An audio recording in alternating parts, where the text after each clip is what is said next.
राम राम दोस्तों, माँ शारदे एजुकेशन की ऑनलाइन क्लास में आपका स्वागत है। देखिए दोस्तों, हम पिछले वीडियो में बात कर रहे थे आनुवंशिकी की, जो हमारा जेनेटिक्स टॉपिक चल रहा था, और जेनेटिक्स में जो हमने जनरल इंट्रोडक्शन पढ़ लिया था।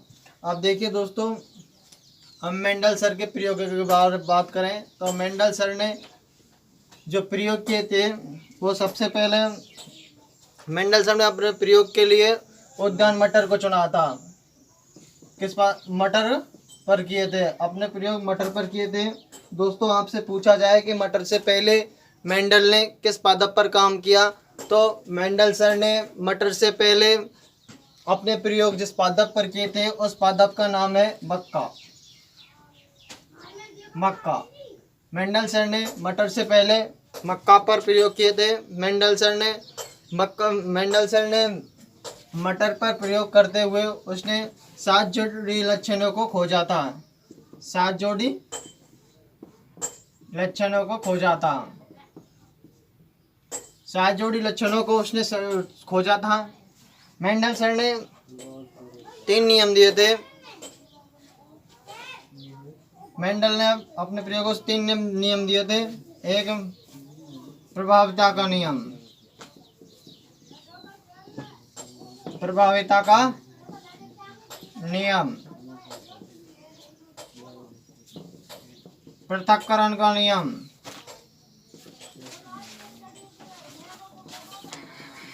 पृथक्करण का नियम, युग्मकों की शुद्धता का नियम, युग्मकों की शुद्धता का नियम। मेंडल सर ने 3 नियम दिए थे, प्रभावता का नियम, पृथक्करण का नियम और युग्मकों की शुद्धता का नियम। मेंडल ने जो अपने प्रयोग दिए थे उस पुस्तक का नाम है द नेचुरल हिस्ट्री ऑफ भ्रूण पुस्तक।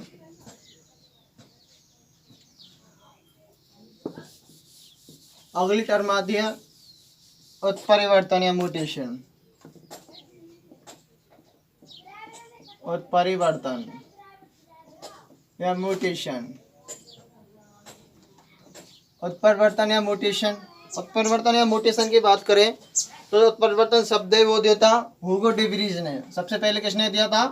ह्यूगो डी व्रीज ने। ह्यूगो डी व्रीज ने सबसे पहले उत्परिवर्तन शब्द दिया था। और बात करें, देखिए दोस्तों, उत्परिवर्तन की, तो उत्परिवर्तन एक ऐसी प्रक्रिया है जिसमें जीन के लक्षणों में अचानक होने वाले परिवर्तनों को क्या कहते हैं? उत्परिवर्तन कहते हैं। जीन के लक्षणों में होने वाले अचानक परिवर्तन को उत्परिवर्तन कहते हैं।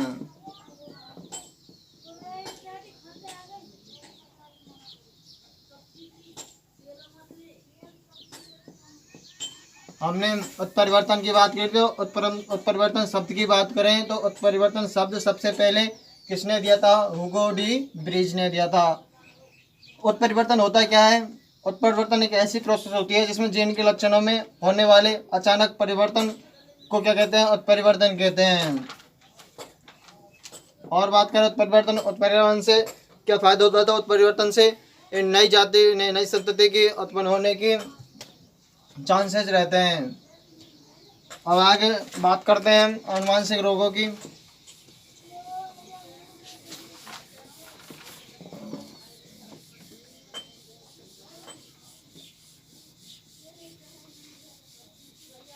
जेनेटिक डिसऑर्डर या जेनेटिक डिजीज, आनुवंशिक रोग, ऐसे रोग जिनका आनुवंशिक रोग वे रोग होते हैं जिनका संचरण पीढ़ी दर होता रहता है। आनुवंशिक रोग,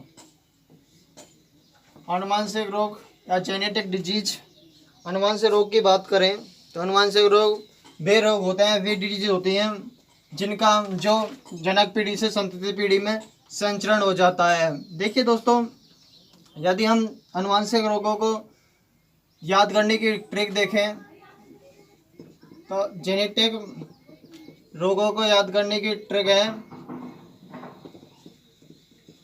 टीबी पर सीडी है, टीबी पर सीडी है।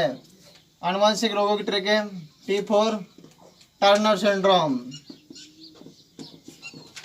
Turner syndrome, Turner syndrome. Turner syndrome की बात करें तो यह एक ऐसा आनुवंशिक रोग है, यह एक ऐसा आनुवंशिक रोग है, यह एक ऐसा आनुवंशिक रोग है जिसमें गुणसूत्रों की संख्या कितनी हो जाती है, 47 हो जाती है, नहीं सॉरी एक कम हो जाती है, 44 हो जाती है, 44 plus x plus 44 plus x 45 हो जाती है। गुणसूत्र की संख्या एक घटकर 44 प्लस एक्स हो जाती है। यह रोग स्त्रियों में पाया जाता है, स्त्रियों में पाया जाता है, स्त्रियों में पाया जाता है और ऐसी स्त्रियां प्राय बांझ होती हैं, बांझ होती हैं ऐसी स्त्रियां। टर्नर सिंड्रोम, इसमें एक गुणसूत्र की कमी हो जाती है, 44 प्लस एक्स एक गुणसूत्र की कमी हो जाती है और जिन स्त्री में यह रोग पाया जाता है वे क्या होती हैं, प्राय बांझ होते हैं। अगले रोग की बात करें, अगला B4 होता है वर्धनता, वर्धनता, इसे कलर ब्लाइंड भी बोलते हैं, कलर ब्लाइंड भी बोलते हैं। वर्धनता या कलर ब्लाइंड की बात करें तो यह एक ऐसा आनुवंशिक रोग है जिसमें रोगी को रेड और ग्रीन कलर में विभेदित करना मुश्किल होता है या विभेदित नहीं कर सकता है। रेड और ग्रीन कलर को विभेदित या अलग अलग नहीं कर सकता। वर्धनता एक ऐसा आनुवंशिक रोग है जिसमें रोगी रेड और ग्रीन कलर में फर्क नहीं समझ में आता है। देखिए दोस्तों, वर्धनता की बात करें तो इसे डाल्टिज्म की, इस रोग को डाल्टिज्म की कहते हैं, डाल्टिज्म रोग भी कहते हैं। डाल्टिज्म रोग क्यों कहते हैं, क्योंकि ये वर्धनता रोग है, ये सबसे पहले जॉन डाल्टन में पाया गया था। इसमें पाया गया था, जॉन डाल्टन में पाया गया था और जॉन डाल्टन में पाए जाने के कारण इस रोग को क्या कहते हैं, डाल्टिज्म रोग कहते हैं। इसमें इस वर्धनता रोग में रोगी को रेड और ग्रीन कलर में को विभेदित करना मुश्किल होता है या रेड और ग्रीन कलर में विभेदित नहीं कर पाता है। कौन कैसा रोगी, वर्धनता वाला या कलर ब्लाइंड वाला रोगी। ये इसे डाल्टिज्म रोग कहते हैं। इसे डाल्टिज्म रोग क्यों कहते हैं, इसे डाल्टिज्म रोग इसलिए कहा जाता है क्योंकि जो ये सबसे पहले रोग पाया गया था वह जॉन डाल्टन में पाया गया था। देखिए दोस्तों, अगले रोग की बात करते हैं।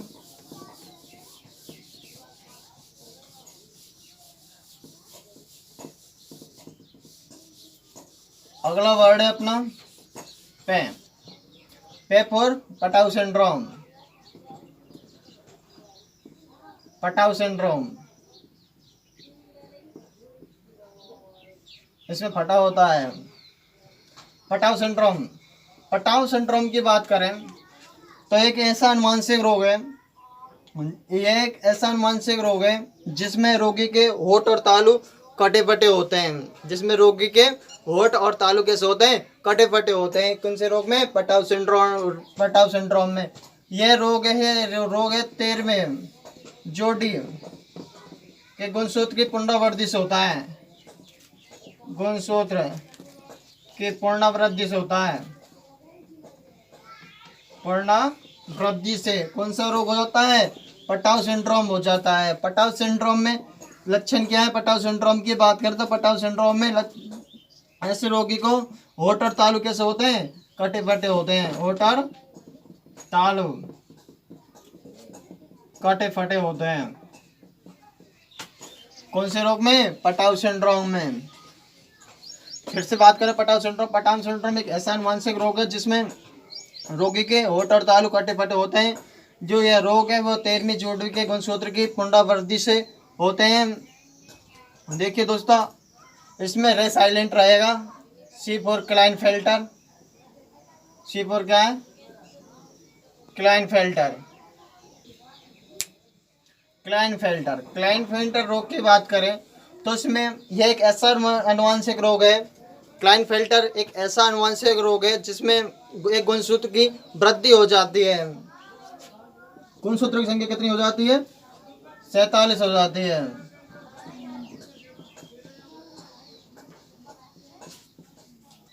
गुणसूत्रों की संख्या कितनी हो जाती है? 47 हो जाती है। किस रोग में? क्लाइनफेल्टर में। जो यह रोग है यह पुरुषों में पाया जाता है। क्लाइनफेल्टर में ऐसे एक आनुवंशिक रोग है जिसमें क्या है? गुणसूत्र की वृद्धि हो जाती है और गुणसूत्रों की संख्या कितनी हो जाती है? 47 हो जाती है। और बात करें क्लाइनफेल्टर की तो इसमें जो पुरुष है वे कैसे होते हैं? नपुंसक होते हैं। नपुंसक। ऐसे पुरुष क्या होते हैं? नपुंसक होते हैं। और बात करें अगले डिजीज की तो अगला रोग है डाउन सिंड्रोम। इसमें डाउन होता है। Down syndrome. डाउन सिंड्रोम यह एक ऐसा आनुवंशिक रोग है। यह एक ऐसा आनुवंशिक रोग है जो 13वीं जोड़ी के गुणसूत्र की पुनरावृत्ति से होता है। 13वीं जोड़ी के गुणसूत्र की पूर्ण वृद्धि से होता है। 13वीं जोड़ी के गुणसूत्र की पुनरावृत्ति से होता है कौन सा रोग? डाउन सिंड्रोम रोग। और बात करें डाउन सिंड्रोम रोग में जो संतति है, डाउन सिंड्रोम रोग से जो संतान की उत्पत्ति होती है वो कैसी होती है? अल्प विकसित होती है। अल्प विकसित होती है। संतान कैसी होती है? अल्प विकसित होती है। इस प्रकार अपना डाउन सिंड्रोम होता है। अगला डिजीज है F फॉर हीमोफीलिया।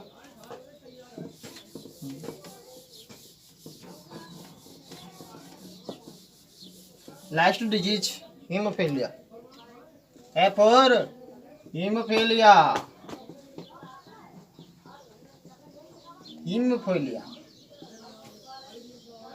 हीमोफीलिया ये एक ऐसा अनुमान। अब बात करें हीमोफीलिया तो हीमोफीलिया की बात करें तो इसमें क्या होता है? इसमें लगातार बहता रहता है। लगातार बहता रहता है क्या? रक्त। इसमें क्या है? रक्त का थक्का नहीं बनता। यह एक ऐसा आनुवंशिक रोग है जिसमें क्या है? रक्त का थक्का नहीं बनता है। रक्त का थक्का नहीं बनता है। हीमोफीलिया की बात करें तो ये एक ऐसा आनुवंशिक रोग है जिसमें रक्त का थक्का नहीं बनता है। इसमें और रक्त लगातार बहता रहता है। रक्त लगातार बहता रहता है। यदि बात करें इसे रॉयल डिजीज भी कहा जाता है या शाही रोग भी कहा जाता है। इसे शाही रोग भी कहा जाता है। इसे शाही रोग भी कहा जाता है। देखिए दोस्तों, शाही रोग क्यों कहा जाता है? जो सबसे पहले ये पाया गया था हीमोफीलिया रोग, वे पाया गया था ब्रिटेन की महारानी विक्टोरिया में। ब्रिटेन की महारानी